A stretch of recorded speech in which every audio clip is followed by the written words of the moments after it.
അസ്സലാമു അലൈക്കും വറഹ്മത്തുള്ളാഹി വബറകാതുഹു. മുത്തുനബി സല്ലല്ലാഹു അലൈഹി വസല്ലമ നമുക്കെല്ലാ മേഖലയിലും മാതൃകയാണ്. പ്രതിപക്ഷത്തോടുള്ള ബഹുമാനം നാം മുത്തുനബി സല്ലല്ലാഹു അലൈഹി വസല്ലമയിൽ നിന്നും പഠിക്കേണ്ടതുണ്ട്. പ്രത്യേകിച്ച് സോഷ്യൽ മീഡിയയിൽ തൻ്റെ പ്രസ്ഥാനത്തിനെതിരെ കമൻ്റിടുന്നവരെ തേജോവധം ചെയ്യുന്ന ഒരു സംസ്കാരമാണ് ഇന്ന് കണ്ടുകൊണ്ടിരിക്കുന്നത്. ഒരിക്കൽ എൻ്റെ ശത്രു ആയവൻ മരിക്കുവോളം അവൻ എൻ്റെ ശത്രു ആവണമെന്ന മനോഭാവമാണ് പലരും വെച്ചു പുലർത്തുന്നത്. എന്നാൽ മുത്തുനബി സല്ലല്ലാഹു അലൈഹി വസല്ലമയുടെ ക്ഷമയും മുത്തുനബി സല്ലല്ലാഹു അലൈഹി വസല്ലമ പ്രതിപക്ഷത്തോട് കാണിച്ച ബഹുമാനവും വളരെ പ്രസിദ്ധമാണ്. മദീന ചാർട്ടർ സംവിധാനം നിലവിൽ വരുമ്പോൾ യഥാർത്ഥത്തിൽ ജൂതന്മാർ, യഹൂദർ നബി സല്ലല്ലാഹു അലൈഹി വസല്ലമയുടെ എതിരാളികളാണ്, ആദർശവിരോധികളാണ്. എന്നാലും അവർക്കും നീതി നടപ്പാക്കാൻ വേണ്ടിയാണ് മുത്തുനബി സല്ലല്ലാഹു അലൈഹി വസല്ലമ ശ്രമിച്ചത്. നബി സല്ലല്ലാഹു അലൈഹി വസല്ലമക്ക് ഒരുപാട് പ്രയാസങ്ങൾ നേരിട്ടിട്ടുണ്ടെങ്കിലും അതൊക്കെ ഒഴിവാക്കാനാണ്, അല്ലെങ്കിൽ അതൊക്കെ മറക്കാനാണ് മക്കം ഫത്തഹിൻ്റെ അന്ന് നബി സല്ലല്ലാഹു അലൈഹി വസല്ലമ ശ്രമിച്ചത്. ലാ തസ്രീബ അലൈക്കുമുൽ യൗം, ഇന്ന് നിങ്ങൾക്കൊരു പ്രതികാര നടപടിയുമില്ല എന്ന് മുത്തുനബി സല്ലല്ലാഹു അലൈഹി വസല്ലം വിളംബരപ്പെടുത്തുന്നത് എത്രയോ കാലം മുത്തുനബി സല്ലല്ലാഹു അലൈഹി വസല്ലമയോട് ശത്രുതാ മനോഭാവം പുലർത്തിയ, നബി തങ്ങളുടെ ഒരുപാട് പ്രയാസം സൃഷ്ടിച്ച ആളുകളോടാണ് നബി സല്ലല്ലാഹു അലൈഹി വസല്ലമ പറയുന്നത്, ലാ തസ്രീബ അലൈക്കുമുൽ യൗം. ത്വായിഫിലേക്ക് മുത്തുനബി സല്ലല്ലാഹു അലൈഹി വസല്ലമ പോകുന്നത് വലിയ പ്രതീക്ഷയോടെ കൂടെയാണ്. തൻ്റെ കുടുംബങ്ങളും ബന്ധുക്കളും മറ്റുള്ളവരെല്ലാം അവിടെയുണ്ട്.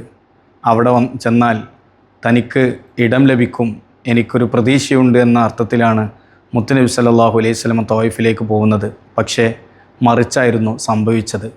എന്നാലും അവരോട് ഒരു പ്രതികാര നടപടിയും നബി സല്ലല്ലാഹു അലൈഹി വസല്ലമ എടുത്തില്ല.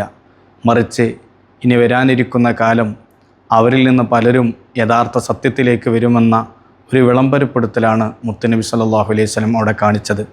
അതാണ് വിശുദ്ധ ഖുർആൻ പറയുന്നത്, വലാ യജ്രിമന്നകും ശനആനു ഖൗമിൻ അലാ അല്ലാ തഅദിലു യഅദിലു ഹുവ അഖ്റബു ലിത്തഖ്വ. നിങ്ങളൊരു ജനതയോടുള്ള വിരോധം അത് നിങ്ങൾ നീതി പാലിക്കാതിരിക്കാൻ കാരണമാവരുത്.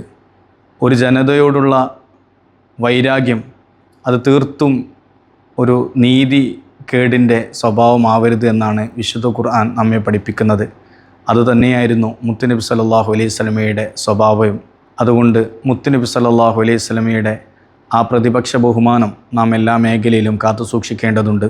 നമ്മുടെ ആദർശ വൈരികൾ, അവരോട് നമുക്ക് വ്യക്തിവൈരാഗ്യമില്ല. അവരോടൊരിക്കലും അവരുടെ ആശയത്തിനപ്പുറം നമുക്കൊരു വൈരാഗ്യവും വിരോധവുമില്ല. മറിച്ച് അവരുടെ ആശയത്തോട് മാത്രമാണ് വിരോധം. കാരണം ഏതൊരു മനുഷ്യനും അവൻ്റെ അഭിമാനം പ്രധാനമാണ്. അപമാനിതനാവരുത് എന്നാണ് മുത്തുനബി സല്ലല്ലാഹു അലൈഹി വസല്ലമ പഠിപ്പിക്കുന്നത്. തൻ്റെ ആദർശ വൈരിയുടെ അവൻ്റെ ശരീരത്തിനോ അല്ലെങ്കിൽ അവൻ്റെ അഭിമാനത്തിനോ ക്ഷതമേൽപ്പിച്ചാൽ അവനൊരിക്കലും യഥാർത്ഥ മുസ്ലിമല്ല, മുത്തുനബി സല്ലല്ലാഹു അലൈഹി വസല്ലമയുടെ യഥാർത്ഥ അനുയായിയല്ല. മുത്തുനബി തങ്ങളുടെ യഥാർത്ഥ ഒരു ഫോളോവറായി ജീവിക്കാൻ നമുക്ക് സാധിക്കണം.